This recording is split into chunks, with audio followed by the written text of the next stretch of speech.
Hola amigos de Contexto. Bueno, finalizando el año, iniciando el año 2019, vamos a hablar hoy sobre cuáles son las expectativas económicas para ese nuevo año que se inicia y cómo hemos terminado este año, tanto a nivel de nuestro país, de la República Dominicana, como a nivel global y todos esos efectos externos que nos influyen directamente en nuestra economía.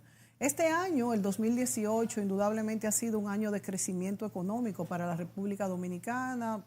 Mantuvimos unas metas de inflación dentro del margen establecido, un crecimiento económico por encima de la media de la nación, aunque no necesariamente estos indicadores se han reflejado en toda la población. La población se queja de estrecheces, pero eso es otro tema, pues la redistribución y los sueldos principalmente en la República Dominicana son muy bajos. Bueno, pero esto junto a lo que es el desplazamiento de la tasa del dólar, que al final del año se ha desplazado quizás más de los que algunos esperábamos, y el endeudamiento son las cosas que más nos preocupan.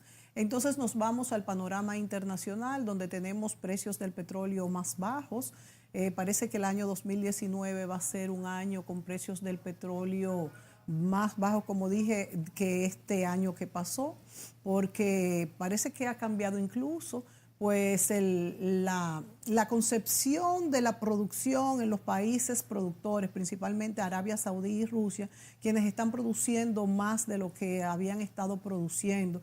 Y ya ese inventario que no se acumulaba, pues está comenzando a acumular, y esto influye bastante en que los precios del petróleo hayan bajado. Ojalá que se mantengan para nuestro país, es una gran economía. Sin embargo, no así para los países productores, por supuesto. Bueno, en la economía mundial tenemos muchas variables que nos tocan: la subida de las tasas de interés de los Estados Unidos, las tasas de referencia. Nosotros tenemos deudas en dólares, lo que nos toca pues directamente y de una manera, fuerte. Y toda esta guerra comercial entre China y los Estados Unidos y las respuestas de ambos. Vamos a tener hoy aquí con Julio Ortega, que también es economista, y el economista Guillermo Carán, quien fue un pasado gobernador del Banco Central y es el vicepresidente del Partido Reformista Social Cristiano, y una persona conocedora de lo que son los movimientos económicos, sociales y políticos del mundo. Vamos a analizar qué podemos esperar, cuáles son los riesgos y las oportunidades para nuestro país, y vamos a decir los puntos en el mundo que más nos tocan. Buenos días, Julio. Buenos días, Guillermo. Buenos días, gracias por la invitación. Siempre aquí pues somos un portal para que tú puedas venir a darnos esas explicaciones y análisis interesantes. Bueno, no sé, Julio, si comenzar directamente un poco sobre lo que está pasando aquí en la República Dominicana con este crecimiento sostenido, como dije, mucho mayor que la media de Latinoamérica. Sin embargo, con la preocupación de la deuda, esto es una constante en los últimos años, y versus, América, tanto América como el mundo, en este año 2018 ha crecido menos que en el 2017, y parece que va a crecer menos en el 2019, me refiero a nivel global. El año 2017 tengo entendido que según unas estadísticas que vi hechas en Estados Unidos, el 75% de los países crecieron más que el año pasado, o sea, en el 2017. En el 18 solo crecieron el 50% de países más. Y se supone que en el 2019 van a crecer menos países. ¿Cómo ves el panorama, Guillermo? Bueno, yo lo veo como tú, en el sentido de que hay muchas incertidumbres internacionales y no vislumbro un cambio de políticas nacionales que blinden, para utilizar una palabra que en un momento estuvo muy de moda, sí, que blinden las contingencias, los efectos internacionales sobre la economía doméstica. Y digo que la blinden porque mientras nosotros sigamos con la fiscalidad superavitaria que hemos tenido en los últimos años, como tú señalabas, una constante durante los últimos años. Tú hablabas del endeudamiento, pero ese endeudamiento tiene su origen en los déficits de la economía, principalmente el déficit fiscal y en menor grado el déficit en la balanza de pagos. Pero el déficit fiscal es el generador de estas necesidades tan extraordinarias de endeudamiento que hemos tenido en los últimos años. Digo extraordinaria porque comparándolo con el del 96 hasta la fecha, fue cuando se escenificó el cambio radical en las políticas públicas, el endeudamiento ha crecido 10 veces. Sin embargo, la economía solo ha crecido 3 veces y media. La expansión, no el crecimiento económico, sino la economía hoy es 3 veces y media más que la del año 1996. Prácticamente tú tienes que hay una economía que se está endeudando 2 veces y media más rápida que su propio crecimiento. Y esto es una tendencia preocupante, pero que tiene su origen en el déficit de las finanzas públicas. Un déficit que se evidencia claramente y que el gobierno admite en cada año que presenta un presupuesto. El presupuesto de este año, por ejemplo, el 96% de las recaudaciones de los ingresos propios se va a destinar al pago de burocracia, subsidios e intereses de la deuda. O sea, gasto, lo que se llama gasto corriente. Quiere decir que apenas queda un 4% de maniobra para pagar la deuda vieja y para hacer inversiones, en las inversiones que se necesitan para mantener el ritmo productivo y para mantener el ritmo de satisfacción de las necesidades sociales, porque tú no puedes tener agua si no construyes acueductos, claro. Y así sucesivamente.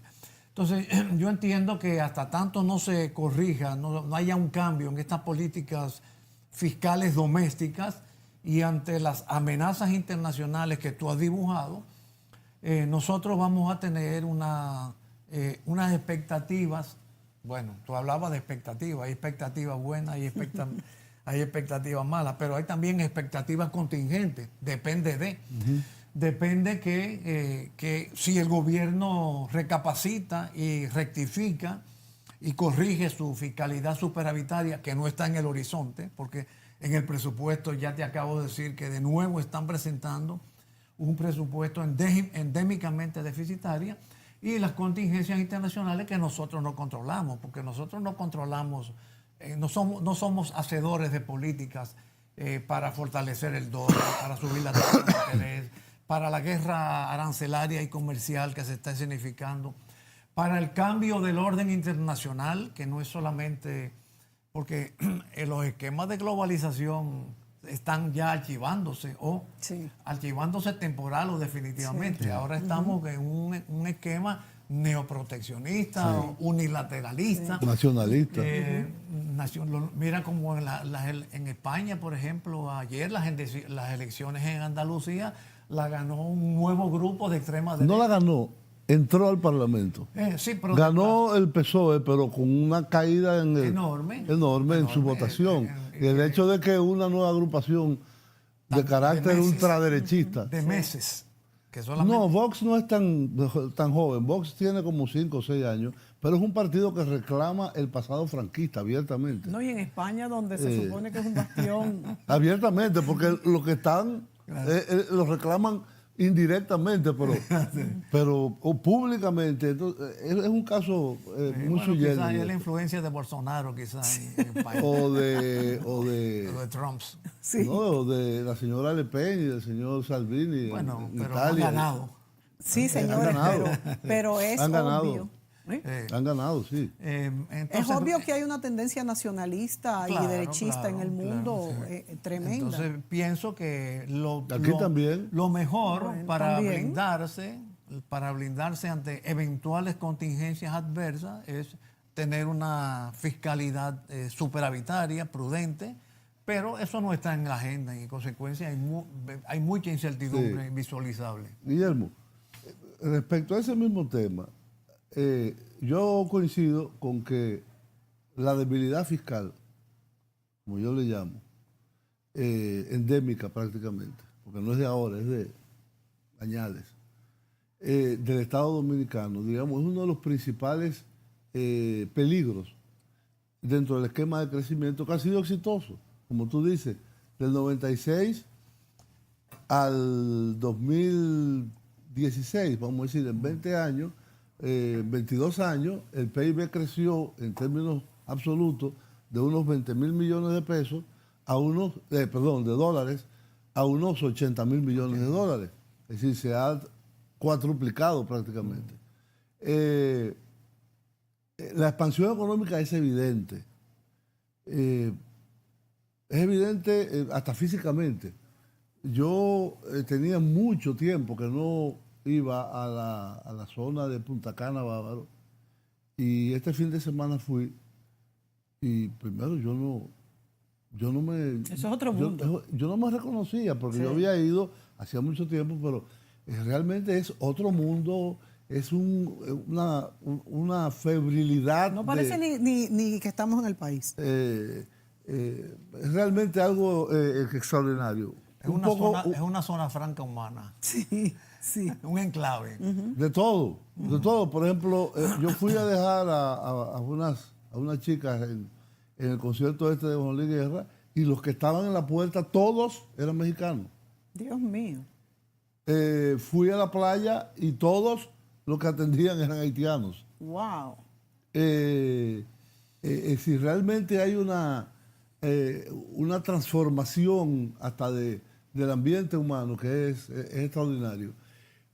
Pero a la vez hay esas fragilidades que tú hablas. Es decir, es un crecimiento robusto, muy robusto, de los principales de América Latina. Está centrado en un turismo creciente. Las zonas francas han comenzado a volver a renacer un poco. Sí. Y las remesas, que es algo... yo escuchaba ayer el discurso del presidente López Obrador en la toma de posición, y excepto de algunas particularidades, tú dices, bueno, pues esto es Santo Domingo también. Deuda muy alta, multiplicada exponencialmente en los últimos años, fiscalidad baja, distribución muy mala, mucha pobreza, mucha riqueza, tráfico de influencias, Delincuencia, droga. delincuencia, todo esto. Quizás ya un poco más que aquí. Sí. Pero focalizada. Sí, sí. Entonces, lo que yo me pregunto es, ciertamente hay puntos de luces y puntos de sombras en el esquema de crecimiento dominicano. La estabilidad macroeconómica es algo que hay que destacar también. La inflación es baja, la devaluación del tipo de cambio, digamos, es planificada o acorde con una planificación de inserción de la República Dominicana en estos mercados. ¿Qué podría un nuevo gobierno, del signo que sea, o el mismo gobierno, el que fuere, cambiar de este esquema? Hay un problema de distribución del ingreso grave, que hay que darle una respuesta. Hay un problema de raquitismo fiscal. ¿Cómo se enfrenta el problema del raquitismo fiscal? Porque la gente no quiere más impuestos y sería injusto ponerle más impuestos a la gente. Pero por otro lado hay un 6% del PIB que está exonerado a ciertas actividades. Y la necesidad de una disponibilidad, primero, de más recursos para la inversión y de menos endeudamiento externo. O en general. Bueno, Es un programa entero el que te pregunto. Sí, Con segunda parte. desde Tomás Moro Sí. hasta Juan Bosch. Ajá. Tomás Moro, aquel famoso primer ministro, de hecho, canciller de Inglaterra durante Enrique VIII, el que escribió el libro Utopía. Que lo mandó a matar después. Sí, Él. sí, claro. ¿Y en qué forma? Escribió el libro Utopía y él dibujó, de ahí viene la palabra utopía, ilusión. Sí. Le puso una isla que se llama Utopía. Y él dibujó una isla ideal y los críticos le dijeron, bueno, pero a más o menos lo que tú me estás preguntando ahora. ¿No? No me hable del futuro tan bello, tan hermoso, sino de la realidad. Bueno, él decía, tú tienes una meta y esas metas inspiran el accionar. Exacto. Y también dijo, la denuncia de un mal es el preludio para hacer el bien. Exacto. Eso lo repitió Juan Bosch después de mucho Sí. tiempo. Como también dijo Juan Bosch, y no me canso de repetirlo últimamente, sobre todo cuando uno recibe críticas de que uno critica mucho y que hace las advertencias de que si no se corrigen determinadas situaciones, la economía dominicana puede verse en amenazas, puede sufrir amenazas como la están sufriendo otros países. Juan Bosch dijo en la campaña electoral del 82 que un buen político es el que sabía anticipar los acontecimientos, visualizarlos para tomar las previsiones del lugar. Yo entiendo que para tener una economía más sostenible, como manda la Constitución, aquí hay que resolver el problema fiscal. El problema fiscal se resuelve de dos formas: gastando menos y mejor, o gastando bien y mejor, aunque tú gastes al mismo nivel, y simplificando el sistema tributario, que a mi juicio es tan complicado. Sí, estoy totalmente de acuerdo. O las dos a la vez. Sí, Claro, las dos a la vez. las dos a la vez. Esa Claro, es una reforma fiscal. claro. Sí. Que es tan complicado que es lo que está empujando a las empresas y a los trabajadores a la informalidad. Hoy tenemos una informalidad en el empleo de 57%. Sí. Si los empleados son informales es porque los empleadores lo son. Claro. Entonces, que tenemos una economía predominantemente informal y todo eso hay que corregirlo. Yo entiendo que el gasto tiene que ser rediseñado, aunque se mantenga el mismo nivel. Yo soy partidario de un nivel alto del gasto público, pero financiado con recursos internos. Y que si se financie con recursos externos, que sea focalizada en proyectos de inversión y no en el tipo de financiamiento que prefiere este gobierno, que son bonos soberanos, porque son financiamientos sin ataduras. Claro. Puede gastarlo En lo que sea, en cualquier cosa. La Pero los bonos garantía. soberanos se pueden usar bien también. Tú puedes decir bonos Pero soberanos no hay para hacer este fiscalización. acueducto. Pero eso no le interesa pero no a lo los hacen. financiadores. No, a ellos no, pero es como tú lo usas. Claro, pero en el caso Claro. dominicano... Porque y- cuando y es con todo- organismos internacionales, y tú sabes, lo conoces, son extremadamente lentos esos financiamientos. Bueno, quizás porque están acompañados De de una rendición de procedimientos para cumplir Claro. metas específicas. yo diría que son y para necesarios. cumplir circunstancias éticas que aunque siempre suceden, se filtran situaciones. Es bueno aclarar para los que no son economistas o no somos, que cuando uno toma, por ejemplo, unos bonos soberanos, ese es un dinero que entra al gobierno y puede ser utilizado para cualquier cosa. Cuando uno toma un préstamo de un organismo internacional para un proyecto en específico, para los desembolsos, y es a lo que se refiere Julio, hay que ir presentando pues el adelanto del proyecto, y además se supone que ese préstamo se va a pagar con la misma rentabilidad del proyecto. Generalmente no es abierto como un bono soberano que simplemente se reengancha. O sea, Mira, es una yo te voy a poner deuda un ejemplo. que nunca un termina. ejemplo importante y intrascendente probablemente. Yo inicié en el año 1996, siendo subsecretario técnico de la presidencia, un proyecto que se llama Agua y Saneamiento en los Centros Turísticos. Un proyecto fundamental, porque es proveer de agua y de saneamiento, no solamente de agua, sino también de desechos sólidos a los principales centros turísticos. El proyecto no ha terminado. Porque no han desembolsado. 22 años tienen Pero por ejecutando. desembolso, lentitud en el desembolso. Entre Sí, otras cosas. traba, que no, que se necesita una patente del Papa, que se necesita tal cosa. Así no. Wow. Así no puede ser. Y los mismos procedimientos de esos organismos multilaterales son un suero de miel. Sí. Eso es algo que todos los países lo critican. No quiere decir que se relajen para beneficio de la corrupción, Claro. sino que se agilicen, que tengan mecanismos de poder realmente ejecutar los préstamos. Tú recuerdas cómo se hizo, que es creo lo que tú estás pensando, Higüey Aguacate.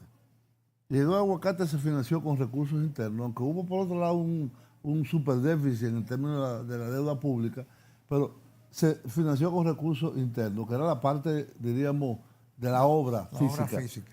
Pero la obra hidromecánica se tomaron unos préstamos en Italia, creo que fue, En Italia, el gobierno italiano. para las turbinas y esas cosas. Ese es el modelo que tú más o Claro que menos sí, estás... Claro que sí. Vamos a la pausa, Guillermo, y cuando volvamos continuamos con el tema.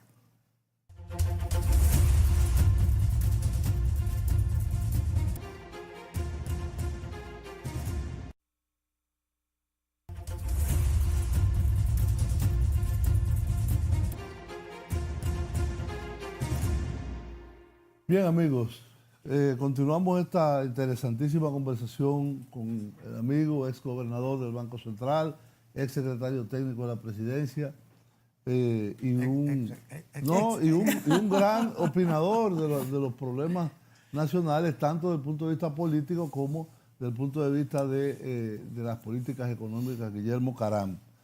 Estábamos hablando del modelo, diríamos, deseable para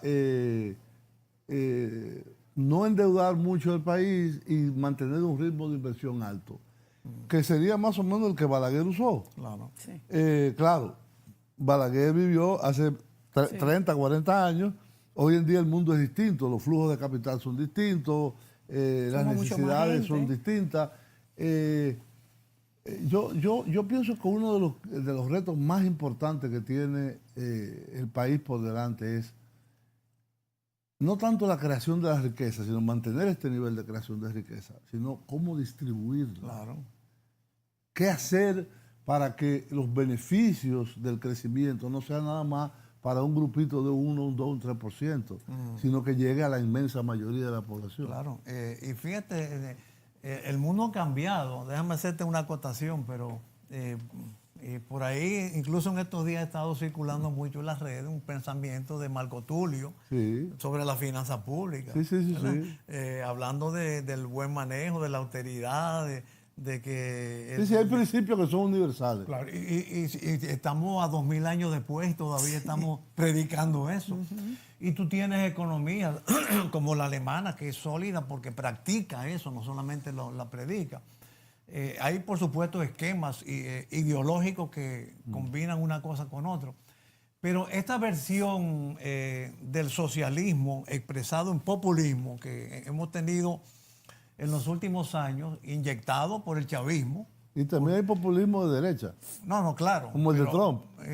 Pero es otro tipo, ¿no? Porque el sociopopulismo del socialismo del siglo XXI, que difiere del socialismo original. Sí. El socialismo original no era tan dadivoso como el sociopopulismo contemporáneo. Pero entiendo que todo eso son esquemas que tú puedes aplicar y que se lo aplicara coherentemente y sosteniblemente pueden dar resultados. Venezuela le dio resultado con Chávez, con el petróleo a $100. Pero después que cayó... Sí, pero tú tienes algo que la gente desbalanceó. no cita porque no es conveniente, y es el caso de Bolivia con Evo Morales. Evo Morales va por el tercer periodo, cosa que a mí no me gusta, tan largos un gobernante, pero ha transformado Bolivia, y lo mismo pasó con Correa en Ecuador. En Ecuador, la economía creció Ecuador enormemente. tiene petróleo, naturalmente. Sí. Pero no es la base de su... ellos exportan más guineo que petróleo. Que es una gran cosa. Exacto. Que es mucha mano de Porque se obra. reproduce. Entonces, yo entiendo que el desafío tiene que ser buscar un modelo de crecimiento que cree más empleo estable. Y para tú crear más empleo estable y de buenos ingresos. y dignos, tú tienes que tener algunos cambios también en la política fiscal. Porque, por ejemplo, Así es. con el esquema deficitario del gobierno y la necesidad que tiene el gobierno de atraer dinero, en el caso doméstico, dinero del sistema financiero nacional, ofrece tasas de interés muy atractivas. El 2, el 13, el 14% para los bonos internos, y la propia tasa de política monetaria del Banco Central, que hoy está en el 5 o el 6%, no deja de ser una forma también de atracción de capitales para restringir y regular el circulante. Pero imagínate tú que el gobierno no fijara esa tasa de referencia. Si el gobierno quiere comprar 10 millones de pesos y dice, bueno, yo lo pago al 12 o al 13, ¿qué inversionista nacional dirige ese dinero a una producción? No. Ninguno. No. Entonces, ¿qué pasa? Que lo fiscal tiene una repercusión enorme ¿y cuál es el que genera empleo digno y estable? Es el que invierte en producción. Claro. El que invierte directamente en producción o el que invierte en producción a través de los bancos, pero para que los bancos presten para la producción, Claro. tiene que tener tasas atractivas. Y si nosotros estamos en un orden internacional, en un mundo de libre comercio, un tratado de libre comercio con Estados Unidos, que tiene unas tasas que son mucho más bajas que las que tenemos nosotros, y al igual nos pasa con Centroamérica, junto a otros factores de competitividad, como es el precio de los combustibles, como son los impuestos mismos, como es el precio de la energía, obviamente así no se está creando empleo dignos y estables. ¿Y por qué crece entonces esta economía tanto? Por la inyección de recursos internacionales, por un lado, y por la misma situación de expansión monetaria que obviamente cree un tipo de empleo, pero que es un empleo no necesariamente productivo y en consecuencia no tiene la estabilidad, porque no me vengas a decir que los 600,000 o 800,000 burócratas que están hoy en la administración hacen el aporte que debe hacer una persona. Tú te quejabas de un proyecto que tiene 20 años, 22. Dijiste fuera del aire, con 42 empleados, creo que hablaste. Sí. Bueno, una cuarentena de empleados que no hacen el trabajo productivo. Entonces, para esto yo entiendo que tiene que revisarse esa política fiscal para lograr que hayan excedentes, que hayan superávit, que el gobierno no tenga la necesidad de salir al mercado a buscar dinero dominicano. La idea sería reducir la nómina. Reducir nómina y reorientar los subsidios, porque yo entiendo que el esquema de subsidio que está siguiendo el gobierno ahora, en cierta forma fomenta, inhibe la capacidad de emprendimiento de Los la gente. subsidios es el gasto tributario. No, los subsidios sociales. Pues el otro también es subsidio. Bueno, el otro también, pero el gasto tributario hay que distinguirlo entre el instituido por ley y el concedido por vía administrativa. La exención de los combustibles a las grandes empresas suma unos 25,000 millones de pesos. Lo que pasa es que dentro de ese gasto tributario hay muchos distintos renglones que hay que revisar estoy uno a hablando uno. Por eso los digo, combustibles. ese que tú Los combustibles señalas nada es más. muy importante. A los generadores Claro. de privados, Sí. a las grandes empresas. Que no hay por qué hacerlo. No veo la necesidad. Ahí es que está, como parte de lo que tú me preguntas, las correcciones de los sistemas eléctricos, por ejemplo, el sistema eléctrico. Ese es un gran reto. Bueno, porque si tú le quitas a los generadores las extensiones, los generadores van a cotizar energía más cara. Bueno, pero entonces ahora el con Punta subsidio el Catalina, gobierno que va a tener sí. que darle a la Sí, CDE más también es cara. más. O sea que yo creo que hay necesidad de un sinceramiento de la economía dominicana, pero que tiene que partir del lado fiscal. Mientras lo fiscal no siga con ese abultamiento que tiene, con ese abultamiento porque ha tenido la suerte hasta ahora de que está obteniendo recursos internacionales para financiar un gasto público expansivo hasta ahora. Mucho apetito hay. ¿Eh? Hay mucho apetito en los mercados por los bonos dominicanos. Claro, porque pagamos. Sí. Cuando Claro, pero el cuando día- se presenta una oferta de un bono dominicano, acaba el saliendo. libro de ofertas se llena 3 y 4 veces. Ok, hace 15 años, 10 años, cuando Argentina salía al mercado, También se llenaba. y tenía muchas ofertas porque Argentina es una economía grande, ¿no? Muy grande. Mucho más grande que la nuestra y también colapsó. Pero ¿qué pasa? Que de repente a esos capitales que antes ayudaban, ahora le llaman buitres, porque hicieron una serie de exigencias. Entre parte de esas exigencias están culminando con un acuerdo con el fondo para pagarle a ellos, pero el fondo está diciendo que sí, que te va a prestar, pero entonces Tú tienes que hacer esto. tienes que hacer lo que estamos diciendo que se haga ahora. Exacto, Entonces, exacto. ahí, por eso cité a Tomás Moro y recordé a Bosch. Si nosotros logramos reorientar la economía y sobre todo las finanzas públicas para no tener que llegar a aquel punto, bueno, pero no tengo que irme a Argentina. Nosotros lo tuvimos en los años Claro, 80. con todas las ataduras durante del el fondo. gobierno del presidente Jorge Blanco, la Claro. necesidad, unos ajustes rigurosísimos. Venezuela lo tuvo. No, y después del 90 con el presidente Balaguer. Claro. Sí, pero Tuvimos el no fondo. tuvieron los efectos humanos y sociales. Sí. Fueron, No, bueno, la crisis del 90 fue dura. pero muy la dura. crisis fue preajuste, no posajuste. Pre. Fue la que causó después los Claro. ajustes. Pero en Venezuela el ajuste riguroso, El Caracazo. el Caracazo que hizo surgir las llaves. Sí. Entonces, yo creo que nosotros tenemos que aprovechar todas esas experiencias para tratar de corregir cosas que se pueden corregir ahora y que si no se corrigen ahora se pueden corregir, se van a tener que corregir A la fuerza. a la fuerza y bajo situaciones más dolorosas que las que se pueden hacer en el presente. Nosotros tenemos en la República Dominicana sueldos muy bajos, Guillermo. Se habla de un aumento de salario necesario. El mismo gobernador del Banco Central ha insistido en esto. Sin embargo, tenemos unas compañías, microempresas muy débiles. De hecho, por eso tenemos tanta informalidad en este sector de las microempresas. ¿Soportará la República Dominicana un alza de salario tan necesaria como es el papel del profesional que gana muy poco o gana mucho, aquellos que están que ya son especializados, que están en organismos internacionales? Hay una gran separación entre lo que es la clase media alta y la clase media baja o la clase alta. Vamos a decir, más la clase alta. ¿Cómo tú ves esta parte social en nuestro país? Porque si salimos a las calles muchas veces vemos una queja generalizada y entonces se habla de este ajuste fiscal. ¿Cómo podría hacerse esto? Mira, yo pienso que la economía dominicana está sobreestatizada. ¿Por qué digo esto? Tú tienes aproximadamente 800,000 empleados públicos. Tú tienes un número aproximadamente igual de subsidiados que dependen del Estado. Tú tienes suplidores del Estado. Hay pensionados, ¿no? Con derechos, sin derechos.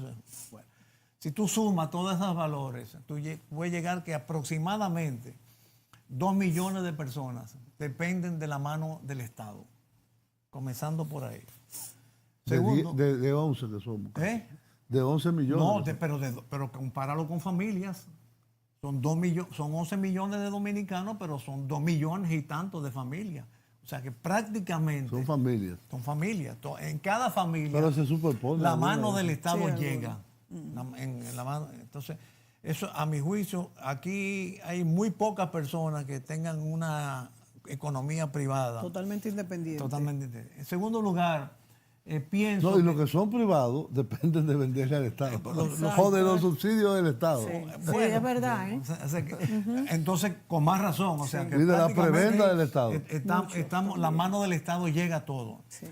Eso por un lado. Por otro lado, tú tienes que aquí hay 4 factores de producción. Aquí no, en el mundo. Hay 4 factores de producción que son claves. Energía, transporte, impuestos y tasa de interés. Sí. En esos 4 factores la mano del Estado está, porque el Estado fija los precios de los combustibles, el Estado fija los precios de la electricidad, el Estado impone los impuestos y el Estado compra dinero en el mercado privado, Sí. que mediante tasas de intereses que se reflejan en el mercado financiero. Entonces, eso no puede seguir así. Eso tiene que, a mi juicio, ser... volver a una especie de sincerización de la economía. Y para ser coherentes, si vamos a adoptar la economía de libre empresa, la economía de mercado, como dice la Constitución que es. Vamos a hacerlo por sectores. Porque ahora tenemos una ambivalencia. La Constitución te dice una cosa, pero la realidad es otra. Sí. Tú tienes que sincerizar y dejar al juego de la oferta y la demanda, pero la fijación de precios, entre ellos el salario. Entre ellos, ok, Guillermo. Dice que no debe haber salario mínimo. No, salario mínimo sí, pero fijación de salario general, no. No. El salario mínimo sí. Es una referencia. Claro, que es un salario de referencia. Ahora hay teorías que plantean que no debe haber salario. Bueno, yo entiendo que no debe haber fijación estatal del salario y que el salario se deje al juego de la oferta y la demanda laboral. Pero un salario mínimo para determinadas actividades económicas. Fíjate que cuando Balaguer aumentaba el salario, lo hacía nada más el salario mínimo. Claro que hay una teoría, y es verdad, que si tú aumentas el salario mínimo, eso empuja a los demás niveles, los demás niveles jerárquicos. Pero el precio, el costo de esa mano de obra, que es uno de los factores de producción, tiene que formar parte de un programa de sincerización económica en que el Estado se vaya retirando progresivamente y que se deje al juego de la oferta y la demanda la fijación de los precios de los servicios. Bueno, Guillermo, pero por ejemplo, ya en los precios de la gasolina tenemos, en los combustibles en general, hay una fórmula que se calcula independientemente del Estado, bueno, aunque tiene el gran impuesto. Perdón, sí. Ya tú lo has dicho, sí. Tiene una fórmula. Sí, tiene una fórmula. Pero porque cuando Turbí rebajó la gasolina, lo metieron preso. Cuando un debió peso un peso, y debió ser lo contrario. Porque y así pasa con la energía, que hay fórmulas, que se aplican dependiendo del combustible que se usa. Yo recuerdo un administrador de la CDE cuando se le criticó que publicó en un espacio, en 2 hojas de los periódicos grandes, no los tabloides, la fórmula, si es petróleo, se calcula así, si es fuel oil así. Pero al consumidor no le interesa saber de dónde viene esta luz que estamos teniendo. No, lo que nos interesa es saber cuál es el precio. Y barata, lo más barato posible. Si hay fórmula, ya deja de estar el mercado Pero, por ejemplo, retirado. Y, por ejemplo, en el caso de los combustibles, también se fijan los márgenes de ganancia. Sí. Que es una cosa contradictoria. ¿A que tú no notas que en este debate de los combustibles los intermediarios comerciales protestan o apoyan? Nunca, calladitos. ¿Por qué? Porque tienen su margen asegurado. Entonces, señores, yo creo que eso, el Estado debe fijar los impuestos y más nada. Los impuestos y más nada. Estamos de acuerdo por primera vez en la vida. No, Guillermo, muchas veces no estoy de acuerdo.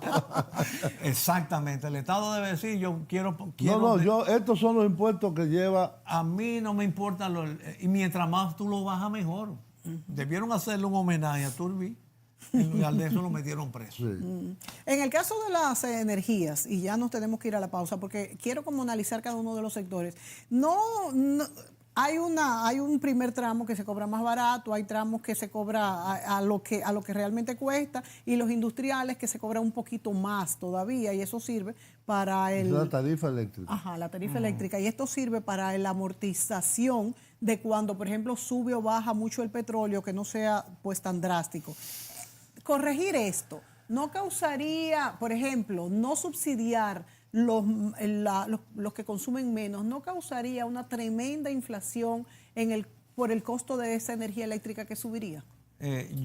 Hay un elemento técnico que yo no domino muy bien, que es el concepto factor de potencia y consumo, que son 2 criterios para fijar precios, pero ya es parte de la fijación. Y yo a lo que me opongo es a la fijación, porque hay otro criterio que es peor. No solamente si es industrial, si es tarifa comercial, bueno, eso hay que verlo desde el punto de vista de factor de potencia. Es el sistema que, aunque yo produzca energía barata, si le compraron energía, lo que le llaman la orden de mérito, mira qué nombre más bello le han puesto. El mérito es el precio más bajo. Es el primero. Debería ser el precio más bajo, pero el mérito es el precio más alto. No. Si tú generas barato, pero a otro le pagaron caro, tienes que pagarte el precio que le pagaron al otro, aunque tú hayas generado barato. Sí. Entonces, las ventajas de una economía de mercado y de competencia no se ven con este sistema tan complicado de fijación de precios. Y tú no vas a tener nunca una economía competitiva si no hay competencia. Eso es una incongruencia. Sí. Tú no puedes tener, hablando a cada rato uno oye fenómenos de seminarios, eventos, reuniones del presidente para la competitividad económica, pero los factores, la competencia de la economía está en el suelo. ¿Por qué? Porque hay un consejo de competitividad. Hay un consejo que se reúne qué sé yo cuántas veces, hay seminarios, organigrama, campaña publicitaria, pero no es ahí que está el problema. El problema está en que la competitividad es un elemento consustancial a la libertad de mercado y es un elemento consustancial a la competencia. Tú no puedes tener competitividad de la economía sin competencia en los factores de producción que determinan que un producto sea o no competitivo. Es una incongruencia mucho mayor y en el fondo es una señal de confusión hacia los agentes productores. Vámonos a la pausa, señores, volvemos.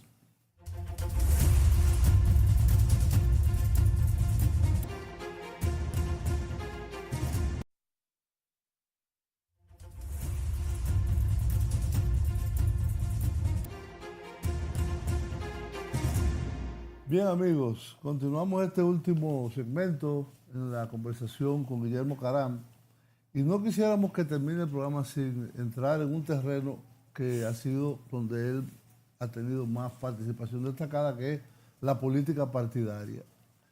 El sistema político de partidos dominicanos, que estuvo dominado originalmente por dos partidos grandes, el Partido Reformista y el PRD, ha pasado en los últimos 20 años, vamos a decir, a transformarse en un sistema de dos partidos grandes, que ya no son ni el Partido Reformista ni el PRD, sino que son el PRM, que es una derivación del PRD, y el PLD, Que también es que una en su derivación origen, pero ese ya no tanto. Ya se le olvidó a la Que gente, gracias a pero la es. derivación reformista. Exacto. Sí. Ya va a ser ahora en diciembre 45 años de esa decisión que el profesor Bosch encabezó en el PRD y creó el PLD. Estas cuatro organizaciones que digamos conforman la esencia de la política dominicana están muy cuestionadas a nivel de muchos sectores de la población. No quiero decir de todas porque sería exagerar, pero de muchos sectores de la población. Hay quienes hablan de la posibilidad de una crisis o un colapso del sistema de partidos, que no es extraño, que ha pasado en Perú, ha pasado en Venezuela, en Colombia, en México acaba de pasar ahora mismo, en Europa Eso te iba ha a decir, pasado que también en muchas Europa. veces también. Es decir, sería profiláctico que colapse este sistema de partidos y se cree uno nuevo, que surjan nuevas organizaciones políticas totalmente distintas, o habría que reencauzar las organizaciones actuales que en cierto sentido ya la gente ni entiende bien cuáles son las tendencias y los grupos y las peleas que hay adentro. ¿Quién encabeza a quién? ¿Y qué encabeza a quién? ¿Y para qué? ¿Y por qué? Y la diferencia entre No hay diferencia. Claro, claro. Que no hay diferencia prácticamente. Bueno, yo creo que tu pregunta sería profiláctico. Ojalá. A mí, y te confieso que por momentos... Yo lo digo porque me va a hacer una profilaxis dental. Sí, no, ojalá y defenderlo con ahínco realmente carece de argumento porque no hay mucho que exhibir, porque el deterioro de los partidos es el deterioro del sistema político y social que está viviendo la Es un República reflejo, Dominicana. Por ejemplo, antes tú tenías en el país instancias de concertación ante una crisis política. Ahora tú no la tienes. Los clubes sociales tú la ves ahora con divisiones similares a las de los partidos. Y las asociaciones profesionales. Las asociaciones profesionales, en fin. Entonces, lo que yo sí estoy viendo es que el tiempo para la profilaxis se está agotando, si es que ya no se agotó. Porque aquí hubo un fenómeno político muy notorio, que fue la Marcha Verde, que uno pensó hace un año que podría ser el germen de un nuevo esquema político de transformación. Sin embargo, los modelos se han ido agotando y eso es a su vez una manifestación de la crisis social, no solamente político-partidista que estamos viviendo. Hemos fracasado los partidos, eso está claro. Yo como fundador del Partido Revolucionario Social Cristiano, como colaborador de la fusión con el reformismo, yo entiendo que no he tenido el éxito que he tenido. Bueno, los partidos hemos fracasado. Pero el hecho de que hace un año haya surgido con ímpetu un movimiento social y que ya no tenga desinflado. Ya no tenga las expectativas que tiene ahora, te refleja que hay en el fondo. Ahora, los organizadores del de la Marcha Verde están lanzando algo que se llama Cambio Democrático. No, creo que. coalición, una coalición. Está muy bien el esfuerzo, pero no se nota. No hay articulación. Bueno, eso Fíjate se que- ameritaría un programa aparte. Sí, porque sí. sé que estoy apretado con el Sí. tiempo y no quiero dejar de concluir en lo que Sí. quiero concluir. Muy bien. Entonces, ¿qué pasa? Que ya cuando esa desintegración y esa apatía político-social sucede, la gente vuelve a ver los esquemas. Y por más que hayamos sufrido los partidos políticos, el hecho de que este tipo de fenómenos se haya observado, de que se haya agotado el tiempo para estructurar una oferta alterna de gobierno fuera de los partidos políticos, hace que la gente vuelva a mirar a los partidos políticos. Ahora, para que los partidos políticos, sobre todo esos cuatro, demos respuesta a las expectativas y a las esperanzas ciudadanas, no solo las expectativas, Sí, sino sí. lo que se quiere que sea. Tenemos que actuar con mucha prudencia, mucha inteligencia y tomar decisiones acertadas, que no estoy seguro que se estén tomando, y que sobre todo con esta nueva ley de partidos, que está siendo, después de haber estado 20 años discutiendo, se está siendo cuestionada. Sí. Tú no sabes en qué medida esta nueva ley va a inducir un cambio en los partidos. Yo creo que la ciudadanía debe buscar mecanismos de exigencia a los partidos para que tomen decisiones alternativas y sean capaces de estructurar un proyecto de gobernación que satisfaga las necesidades de la gente. Bueno, Guillermo, gracias. Se nos acabó el tiempo. Yo creo que Necesitamos hacer otro programa nada más de política. de política. Ese te vamos a invitar la semana próxima para concluir el año y hacer esa síntesis de lo que pasó en el año políticamente hablando, con los partidos, con la Marcha Verde, y qué esperamos para el año 2019, que me imagino que tienen que tener muchas expectativas ustedes como políticos. Así es. Año preelectoral, además. Sí, año preelectoral. Muy bien, será hasta la próxima, amigos. Gracias. Hasta pronto.